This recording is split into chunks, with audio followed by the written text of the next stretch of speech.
Herkese günaydın. Şu an Şarm El Şeyh'e geldik. Saat 5:36. Henüz daha kendimize gelemedik. Rotterdam'dan İstanbul'a aktarmalı olarak tamına 10 saattir yoldayız. O yüzden biraz yorgunuz. Ama havası şu an iyi geldi diyebilirim. Çünkü Rotterdam'da gerçekten soğuk bir havadan çıktık. Burayla ilgili ilk izlenimlerimizi paylaşmak istedik aslında. İner inmez dikkatimizi çeken ilk şey buranın kokusu oldu. Garip bir kokusu var. Ama çok kısa sürede alışıyorsunuz. Böyle ilk uçaktan indiğinizde bir garip geliyor. Ama kısa sürede ben hemen alıştım mesela. Ama sonra otobüse bindik. Otobüsten indiğimizde tekrar aynı durumu yaşadık. Yani böyle yer değişikliğine gittiğiniz zaman aynı duruma denk geliyorsunuz. Aynı şeyi yaşıyorsunuz. Şimdi otelimize geldik. Az önce konuşmaya başlamıştım aslında havaalanlarında ama konuşmam yarım kaldı. Çünkü bu esnada siz havaalanından dışarı çıktığınız anda taksiciler gelmeye başlıyor ve size taksi isteyip istemediğinizi sormaya başlıyorlar. Pazarlığa girişiyorsunuz falan bir anda kendinizi hani bir pazarlığın içinde buluyorsunuz. O kısma geleceğim ama ondan önce yine söylemek istediğim birkaç şey var. Uçakta havaalanına gelmeden önce bize bir kağıt dağıtılıyor. Çok basic bilgiler var içinde. Hani doldurmamız gereken adımız, soyadımız, nereden geliyoruz, ne amaçla geliyoruz gibi. Onları doldurmamız gerekiyor. Bu arada kalem almayı unutmayın çünkü biz kalem almayı unuttuğumuz için daha sonra uçaktan birilerinden aldık. Biraz da mesela internetle alakalı eğer merak ediyorsanız nasıl halledebiliriz oraya gittiğimizde nereden internet bulabiliriz diye. Onunla alakalı da bahsetmek istiyorum. İner inmez havaalanından prosedürleri geçtikten sonra çıkışta sizi mobil operatörler karşılıyor. Birkaç çeşit operatör var ve hani istediğinize gidebiliyorsunuz. Hemen hemen fiyatlar zaten birbiriyle aynı. Biz VA'yı seçtik. 24 GB 7 euro. Onlar direkt zaten size orada takıyorlar. Hattınızı direkt aktif hale getiriyorlar. O yüzden hani o şekilde de yapabilirsiniz. O da çok kolay oldu bizim için. Çıkışta da dediğim gibi direkt taksicilere maruz kalıyorsunuz. Daha öncesinden de ayarlayabilirsiniz tabii ki ama ayarlamadıysanız taksiciler mutlaka geliyorlar size. Nereye gidiyorsunuz, ne kadar gideceklerini söylüyorlar falan. Ama mutlaka ve mutlaka pazarlık yapın. Zaten bütün videolardan muhtemelen bunu duyacaksınız. Çünkü biz de gelmeden önce izlediğimiz videolardan öğrendik pazarlık yapılması gerektiğini. Çünkü 20 Euro'dan açtılar bize de. Sonra biz hayır dedikçe tamam hadi şu kadar olsun, bu kadar olsun, 15 olsun falan derken 10 Euro'ya bağladık. Belki biraz daha zorlasak uyguna getirirdik ama artık çok yorgunuz. Sonuç olarak 10 Euro'ya da taksimizi hallettikten sonra otelimize ulaştık. Şu an otelin görüntüsünden ve yol üzerinde genel olarak karşılaştığımız bütün otellerin girişlerinden gerçekten çok etkilendik. Bayağı şatafatlı bir giriş yapmış bütün oteller kendilerine. Hani biz şu anda bulunduğumuz otelden de aynı şekilde memnunuz şimdilik. Sadece check-in'i saat 2'de yapıyorlar. O yüzden bir süre beklememiz gerekiyor. Bir süre dediğim şu an saat 6:30 ve biz saat 2'ye kadar beklememiz gerekiyor. Uykusuzuz ama yapacak hiçbir şey yok.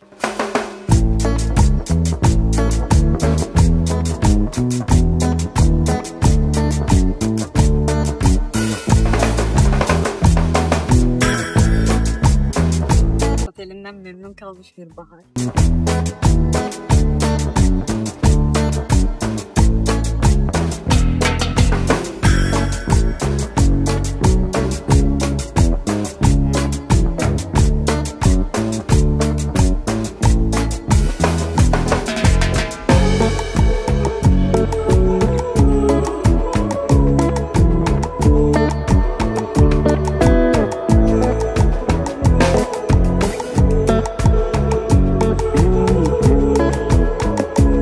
Günaydınlar. Gerçi artık neredeyse öğlen olacak. Daha saat olmuş ya. Öğlen değil de. Önce bir kahvaltımızı ettik. Bugün ikinci günümüz. Kahvaltımızı ettik. Şimdi de şöyle bir etrafa bakınıyoruz. Bugün de biraz böyle rahat, keyifli bir gün geçirmeyi düşünüyoruz. Hava mükemmel bu arada. 32 derece bir sıcaklık var. Ve biz şimdi buranın tam olarak otelimizin karşı tarafında plajı bulunuyor. Orayı keşfetmeye gidiyoruz. Dün biraz burada havuzların tadını çıkardık. Bugün de deniz kısmına keşfetmeye gidiyoruz. Deniz bizim için şu an daha cazip. Umarım güzel bir plajı ve denizi vardır.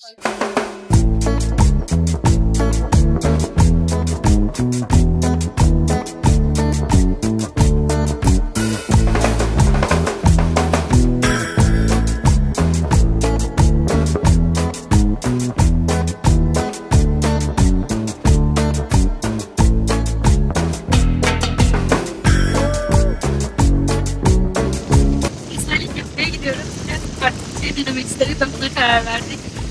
Çok teknolojisi umarım güzel geçer.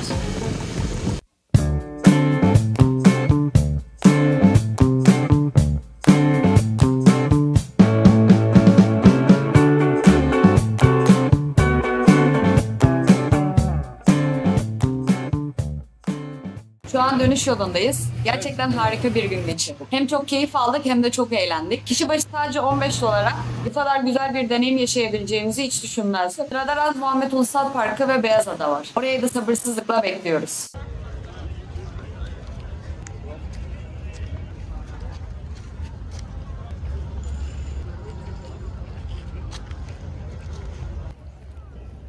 Günaydın. Bugün Raz Muhammed ve White Island tekne turu yapmak için şöyle bir yere geldik. Arkamda görmüş olduğunuz gibi beklediğimizden çok fazla tekne var. Dalış ve bu tarz sporlar çok popüler çünkü Kızıldeniz çok fazla canlıya ev sahipliği yapıyor. Çok çeşitli canlıya. O yüzden çok fazla insan dalış yapmayı tercih ediyor buraya gelip. Biz bugün sanırım bunu yapmayacağız ama belki şnorkelle biraz bu hissi deneyimlemek istiyoruz. Bakalım, göreceğiz. Hala bekliyoruz.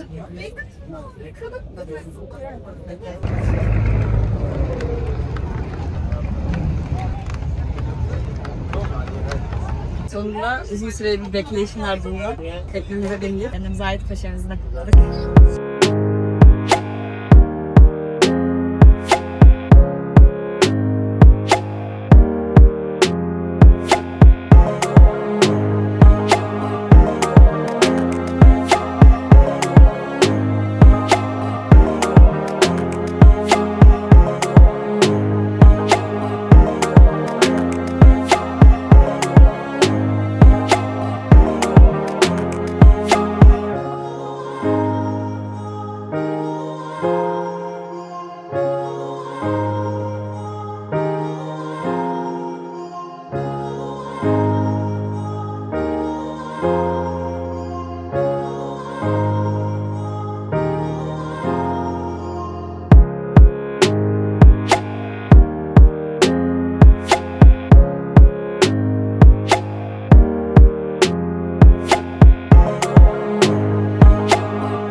Bikinili kumlu bir günden sonra akşam yemeğine hazırlanıyoruzdur.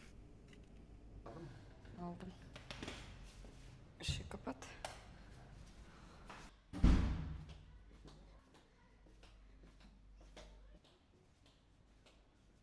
Bugün mükemmel bir tekne turunun ardından odamıza gelip hızlıca hazırlandık.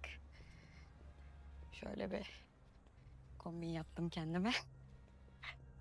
Şu an Alakart restoranına gidiyoruz. Osman kaç gündür şeyin başında, rezervasyon sayfasının başında bir Alakart restoranına rezervasyon yaptırabilmek için bekliyor. Eğer olur da Swiss Otel'e gelirseniz, Sharm el Sheikh Swiss Otel'e gelirseniz aklınızda olsun sizin de. Eğer Alakart restoranlara rezervasyon yaptırmak istiyorsanız bu çok kolay olmuyor. Alakart restoranlar tamamen ücretsiz ama rezervasyon yaptırmanız gerekiyor. Şu an biz İtalyanına gidiyoruz. Ertesi günde Türk restoranına yer bulabildik. Rezervasyon yaptırabildik. Bakalım şimdi orayı deneyimleyeceğiz. Hava gerçekten çok güzel bu arada.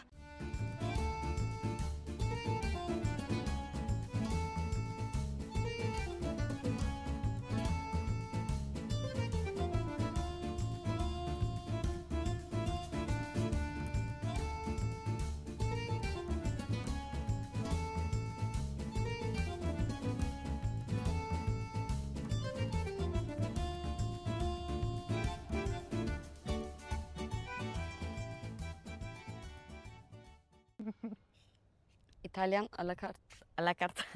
alakart restoranımızdan çıktık şimdi. Yavaş yavaş odamıza doğru ilerliyoruz.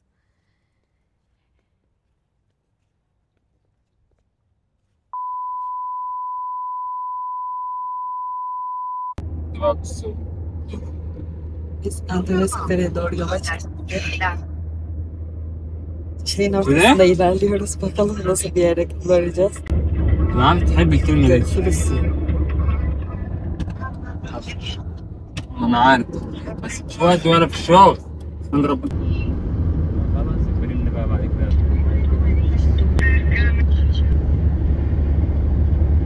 عندك فهم شوية هتفهم الكلام اللي أنا بقوله لك. شو أكلمك؟ خلي كده.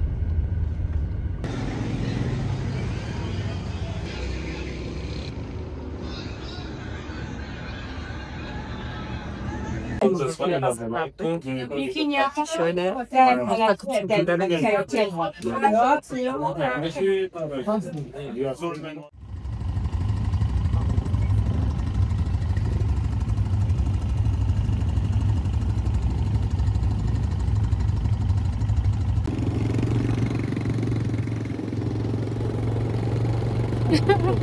Felaket sallanıyor ya.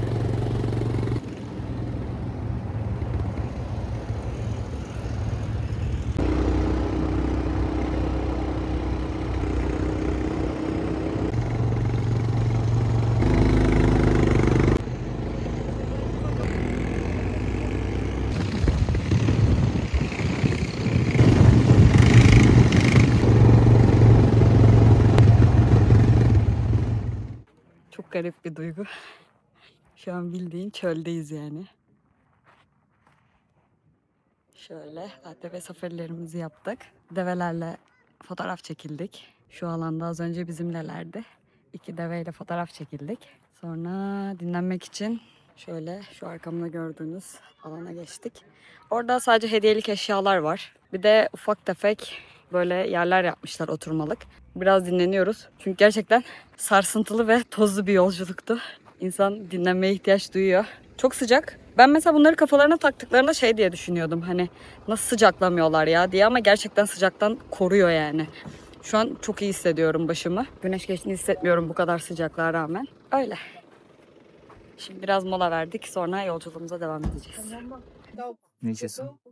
Adam değişik bir şey soruyor. Biz aslında bedevi çayını denemek istiyorduk da. Şöyle bir şey geldi. Soğuk mu? Evet, soğuk.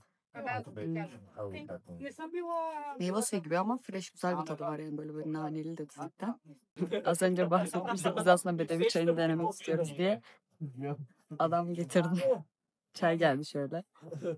Şimdi onu deneyeceğiz bakalım. Bu bildiğin çay, bu bizim demleme çay. Bu hiç bedevi çay değil, o Türk çayı. Bizim kara çay var arada. Nasıl geçiyor? Şimdi dönüş yoluna geçtik. Çok keyifli geçiyor ya, çünkü değişik bir deneyim. Değişik bir tecrübe oldu bizim için.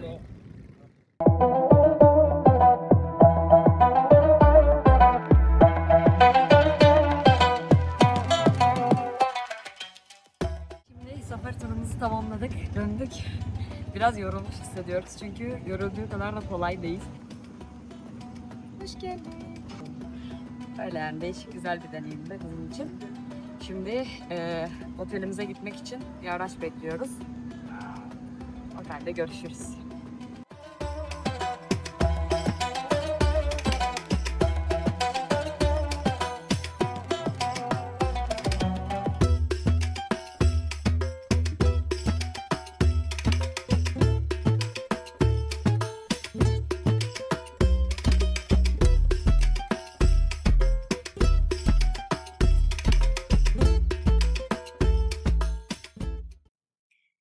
Mükemmel bir çöl safarisinin ardından hemen kendimizi sahile attık bugün. Direkt kızgın kumlardan serin sulara dedik. Çok keyifliydi. O yüzden bu tatilde gerçekten uç noktalarda yaşıyoruz duyguları. Sonrasında odamıza gittik, biraz dinlendik, üstümüzü değiştirdik, duşumuzu aldık, güzel güzel giyindik ve alakart Türk restoranına yemeğe geldik. Bu restoranı yakalamak için gerçekten uğraşıyorduk çünkü Türk restoranı ve Türk yemekleri biliyorsunuz ki hassas noktamız. O yüzden bu alakarttan umutluyuz. Dün İtalyan alakartını da beğenmiştik. O yüzden Türk'ü bilmiyorum. Beklenti yüksek.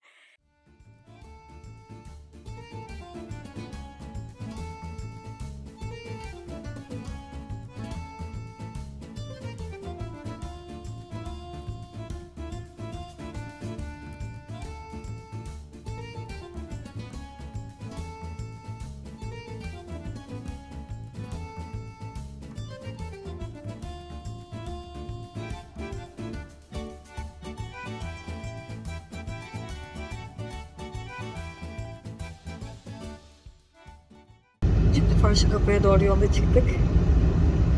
Bugün de bu şekilde değerlendirelim dedik. Gündüzlerde işte kahvaltı yaptık, otelde zaman geçirdik, güneşlendik.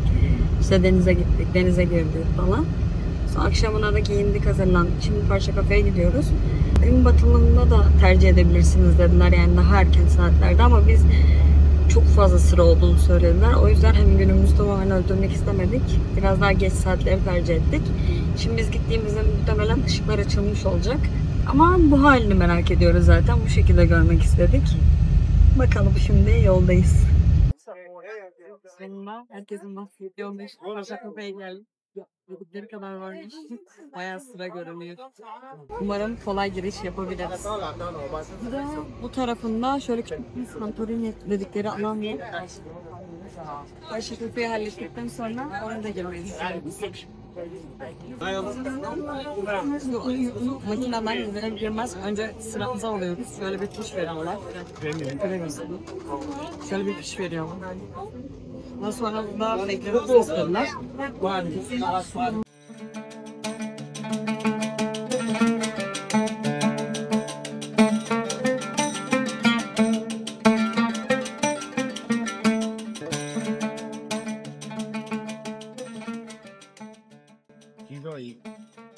Two, yes. Enjoy. Ve içeri girmiş bulunuyoruz. Bir süre bekledik. Ne kadar süre bekledik? Yarım saat kadar. Bir yarım saat kadar falan bekledik. Girişimizi yapıyoruz. Değişik bir atmosferi var. Bu arada gün batımı izlemek için gerçekten güzel bir nokta olabilir. Çünkü bayağı yüksekte kalıyor yani.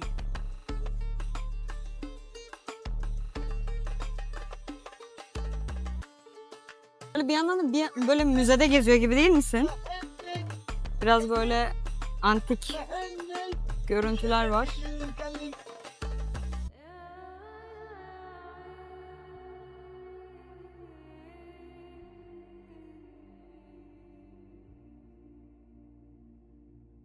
Devam ediyorum.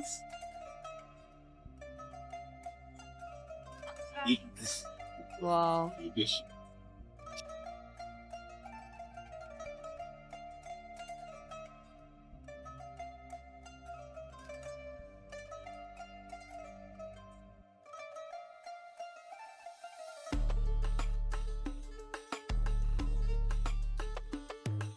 Kediye bak burada.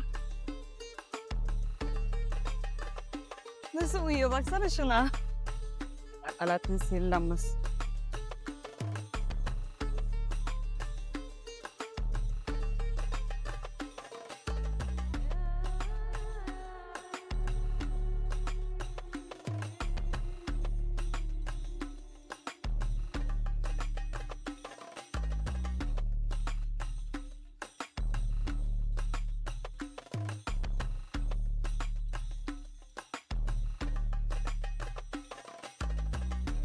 Yerimizi bulduk.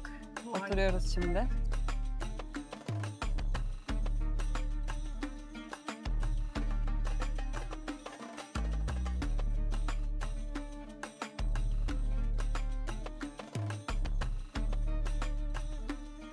Bir kafe olsam herhalde Farşa Kafe olurmuşum. Tam olarak öyle bir atmosferi var yani. Full loş ışık. Çok güzel.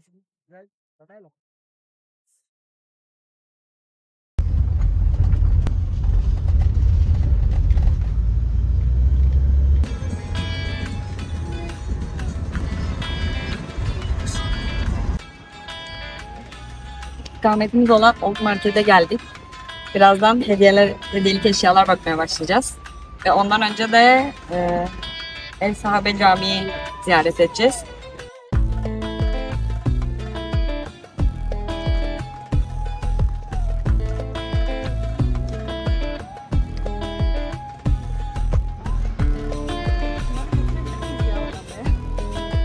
Beğendin mi onları ya? Çok da güzel durmuyor aslında. Olarak salonda mesela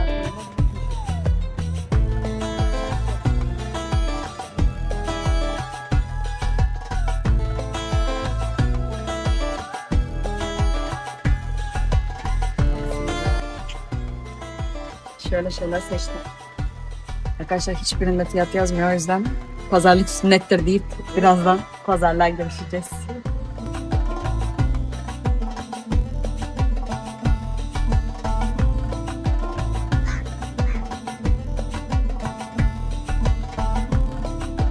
Her dükkanda bir sonrakinden daha az ödememiz peki.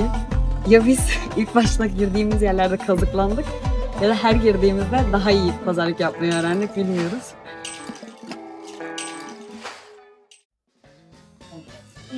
Her güzel şeyin sonu farklı ya. Bu tatilin de sonu geldi. Çok güzel, çok keyifli bir deneyim bizim için. Dün Karşıyaka'ya gitmiştik. Karşıyaka'nın çıkışında çok fazla bir şey çekme imkanımız olmadı. Biraz da Santorini sokağını gezmiştik. Oradan da görüntüler paylaşmıştık zaten. Taksiye binip otelimize geldik. Yoğun bir gün bizim için. Biraz yorulmuşuz. Daha sonra yatıp dinlendik. Bugün 12'de check-out'umuzu yaptık. Bavullarımızı teslim ettik. Onun dışında bugün Oktoberfest var saat 3'te. Eğer katılabilirsek ona katılmak istiyoruz. Sonrasında biraz daha otelde takılıp günün keyfini çıkaracağız. Ve sabaha karşı 4:25 gibi de uçağımız var.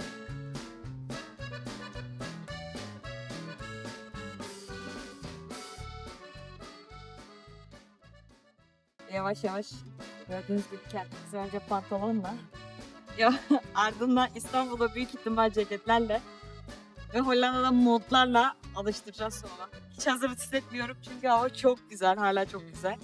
Ama yapacak bir şey yok. Her tatilin bir sonu var. Bakalım şimdi artık sonbahar ruhuna kendimizi hazırlamamız lazım. Hollanda'da görüşürüz.